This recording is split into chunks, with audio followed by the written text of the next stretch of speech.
Hello traders, today is the 12th of July 2023. What a blessing day, guys. Amazing profit. Let me share with you guys how we analyze the market on dollar yen.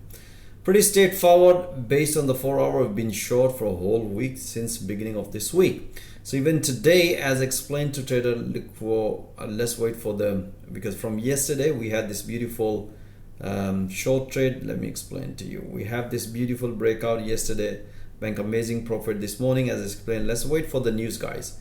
And if you look at here, the price came back, and if you look at this candlestick body, which is more thicker than the previous body, which is basically looks like a bearish engulfing candle, this is what we look at. So we have this breakout. As explained, my trader just keep taking up pullbacks, and they are still enjoying it, guys. Let me share with you guys how we analyze the entry. That's the pretty straightforward. You can see here, based on the previous price action, this was the yesterday.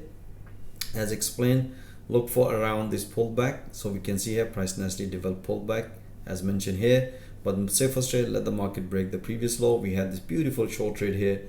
So today, as explained, my trade, let's wait for the news. And as you can see at the New York session, price developed a nice pattern, and that's what we explained. If the price gonna break the structure, then keep taking it high probability short. And as you have seen, the news wasn't good for the dollar. As you can see here, the price nicely broken. After the breakout, price give us the confirmation. As you can see here, another beautiful pullback, another beautiful pullback. As soon as the price hit to the first target, and that's what explained my trader, it's time to enjoy some profit. I hope you enjoy this analysis, but if you want to see all that analysis in real time, most welcome. Join our fast growing trader community, guys. Have a safe trading and wish you all the best.